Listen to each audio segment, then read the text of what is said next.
Hello and welcome to the CES International News Stage here at CES 2015. I'm Will Findlater from Stuff, and I'm joined by many people from Stuff. And we're going to talk about one of the biggest trends of the show, which is wearable technology. We've seen a lot of very cool wearable tech products and announcements already, and we're just going to praise a few of them, give you our highlights to date. So, what have we seen? Tom, tell us about some sport wearables that have come out of the show this year. So I think the sports wearables are one of the really big trends this year, and what we're seeing is, in some cases, sort of the next generation of that kind of tech. One of the things we're really keen on, actually, I might hand over to Mark, is this the plaster, basically. Yes, yeah, it's one of the more interesting things I've seen in the show is the amp strip, which is effectively a plaster-sized fitness tracker, which you wear, designed to wear 24 hours a day, and yeah, basically tracks your cadence, your heart rate, gives you pretty amazing insight into virtually any sport you're trying. So that's something that's literally stuck to your body, because obviously a lot of the benefit of wearable tech generally is that it's in much closer or can be in much closer contact with you. So what sort of insights, what sort of data does that gather? Well, it's quite deep insight into heart rate monitoring. Yeah, obviously cadence, your stroke count for swimming. I think it's particularly interesting for swimmers because swimmers, it's hard to find a really reliable way of tracking your heart rate because you don't really want to be wearing anything much when you're swimming. So I think it'd be particularly appealing to them.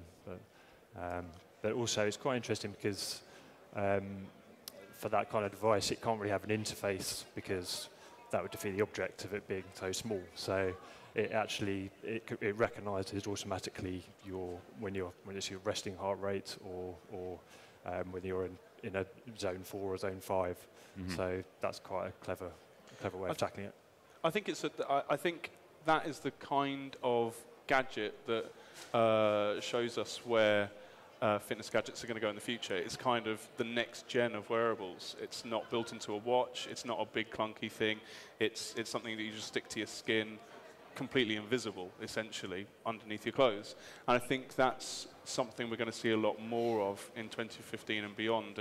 And you've got to imagine there's a point in the future where we're talking about embeddables, and this feels like a product that is sort of starting to bridge that gap between the wearable and the embeddable, and sort of a good indication of the future of fitness tech. So what's the downside? Well, I know what the downside is. It's that you have to, when you take it off, you have to replace the sticky bit that keeps it attached to you. Yeah, it promises a 7-day battery life, which is actually quite good for something that size. Yeah. But yeah, the main downside is having to replace the adhesives every time you charge the battery. So. Yeah. One of the other fitness products that we've seen that I think is really exciting, and I have forgotten the name of, is the smart fitness socks, which I think are a really cool thing. The Sensoria. Sensoria, thank you very much. So that's really interesting. It's kind of two components. You've got the socks themselves, and there's a small sort of unit that sits in the top of those. But because they're socks right on your feet, it can do your cadence and all that kind of thing, but it can also tell you if you're overpronating, if you're running on your heel too much. So it can help, I think it'll help sort of quite serious runners sort of adjust and look out for potentially long-term problems with their running and help sort of fix those things. And the socks can go through the wash and everything, and yeah, it's a really great idea. So that's, I guess, one of the examples of a new type of data that's being harvested by a wearable. Yeah. And there are a few other examples of that too. For example, we saw a band that can theoretically, at least, measure your fat content. Yeah, there are two. There are probably two really quite unusual ones. There's the in-body band, which is the one that it sort of works like body fat content scales. So it's got two little sort of strips underneath the band itself that send the pulses through your body, and they can measure body fat that way, which is, I mean, to have that on your wrist, that's a really clever thing. And we've also seen this thing called Gobi, which is relatively controversial, I think it's fair to say, because it claims to be able to count calories without you having to enter any manual detail.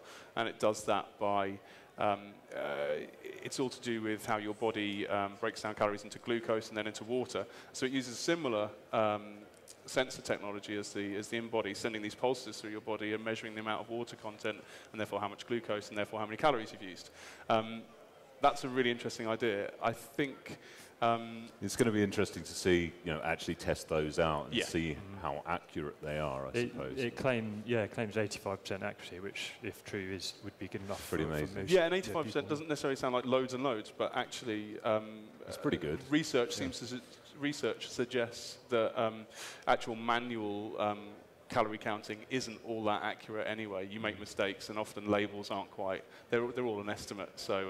So if they do manage to achieve that, it will be quite a thing. Yeah. Wearable tech.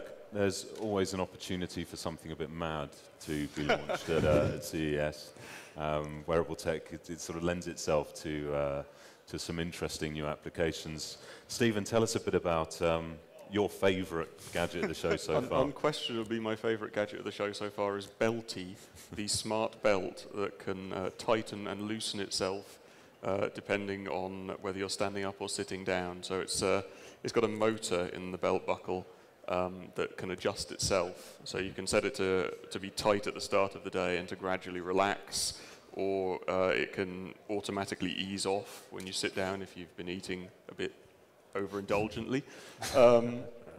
But it can also actually help to monitor your waistline effectively, and if you're eating too much, it can give you warnings. It can say, you are getting a bit porky around the middle. So I think that's one of the most certainly different wearable technologies I've seen. And there's more, that's one example of the sort of smart clothing that we've seen. So socks are another, of course. There's a jacket as well that you mentioned. Yeah, there's a cycling jacket, the name of which escapes me for the moment, but it's a cycling jacket with light strips built into it, and it also has turn signals built in, so when you stick your arm up to signal you're turning one way or the other, it actually flashes an indicator light, so it's a nice cycle safety idea. And they're planning to develop that a bit as well, aren't they? Yes. Yeah, they're talking about adding navigation features to a later version of it, which would include speakers in the neckline and indicators on the wrists that actually sync up with your smartphone. At this point, you need to turn left or right. Yeah, it's a very neat idea. Fashion and wearables. I mean, fashion is incredibly important for wearable technology, arguably more so than any other type of technology. And we've seen a few announcements around fashion wearables that are quite interesting, I think. Mark, can you go into a little bit more detail about those? Yeah, I think there's been kind of two different approaches to the fashion wearables. Misfits, Swarovski Shine kind of makes the technology invisible, so it's effectively a bracelet, with Swarovski covering, and it actually is solar powered, which is a very interesting way of approaching the problem that most wearables have, which is battery power. So that was a really interesting example. The other way is the Luxi bracelet, which is an e-ink bracelet that you can customize with via an application to show different patterns or even your own photos on the bracelet. And that's quite interesting because it's not making the technology aspect invisible. It's making that kind of the forefront of the fashion wearable. So I thought that was interesting. And there's some more collaborations as well. Yeah, so Intel has announced a bunch of collaborations with sort of fashion brands like Fossil and Oakley. I think the only sort of confirmed product on the way, actually it's not even that confirmed, but we know that Intel are working with Oakley on a fitness product, which we're going to guess is going to be some fitness tracking sunglasses. I think it would be pretty weird if it wasn't. But I mean, Intel's doing some interesting stuff. So they've got this thing called Curie, which is a really, really tiny button-sized chip that is designed to power wearables in the future, and that will presumably go into those collaborations. And it's a tiny quark processor with sensors, battery charging, Bluetooth, and arguably this is going to power hundreds and thousands of wearables in the long run. I think that starts shipping towards the end of 2015 or second half of 2015. So that could well be powering most of the wearables for the next few years. Interesting. Yeah. Interesting. How about VR? What have we seen around VR announcements at the show this year? So I think with VR, it's not actually been quite as massive as we might have expected. Although this is the first sort of proper public showing of the latest version of Oculus Rift, which is obviously the forefront of VR at the moment. And what they're really showing off, the really new thing at CES 2015 for Oculus, is called HRTF, which you might need to remind me stands for. I'm not going to do that right now. Okay. So HRTF, essentially, it's kind of like spatial sound. It's kind of doing for the sound what it already does for vision. So as you move your head, the sound will be directional, basically. Mm-hmm. So you turn your head around and the sound will come from behind you. So it's almost like reactive surround sound. So that's a really nice idea. Mm-hmm. And I think if Oculus is really going to give you that sort of next level of immersion into gaming, and they're looking at video stuff as well, but I think gaming is still probably the most exciting application for it. So to get that real immersion, the way the sound will react to your movement, I think that's crucial. Mm-hmm. And that's sounding really, really good. And Razer had an announcement as well, didn't it? A new open headset that, in theory, should be used for can be used for easy development of VR applications that will work on various different devices. Yeah, the other thing with the Razer is that the demo they're showing off here. It's the OSVR, is that what it is? Yes. OSVR. Yep. The demo they're showing off here includes leap motion for hand tracking, and we know that Oculus have shown off similar things before, but this seems to be sort of quite crucial to the Razer experience, and they have a demo that involves tracking both of your hands, and you have, I think it's an ice ball in one hand and a fireball in another, and are able to turn and throw the ice balls into one hoop and the fireballs into the other. And the hand tracking seems to be working really well. So they're clearly sort of chasing Oculus, and they're not the only ones. There are a few brands here who are looking at VR applications.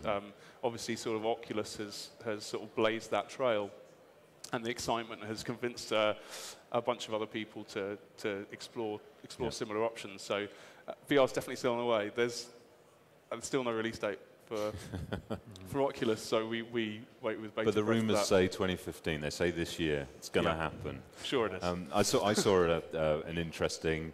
I suppose it is a VR headset because it does VR, but VR doesn't seem to be its main focus. It's the Avogant Glyph, and it's a set of headphones. Looks like basically a pair of Beats headphones, quite big and bulky, but stylish, nice. And that actually has the lenses built into the strap that's over your head. So if you want to go from listening to music via Bluetooth, you just turn it, flip it down over your eyes, and then you've got a VR experience. It's not quite the same as Oculus in that it doesn't provide that sort of immersive 90+ degree field of view. It's more like watching a 3D TV, but with I suppose a more immersive experience than that because you're totally locked into it. Yeah. But it's a really sort of neat idea, and I'm intrigued to see where they take that, because apparently we should see proper functioning semi-final units come February, so that'll be one to watch. Yeah. Okay, guys. Well, thank you very much for that brief précis of all of the wearable announcements here at the show. We'll be back soon with some more interviews and other action from the CES International News Stage, so stay tuned. Thanks.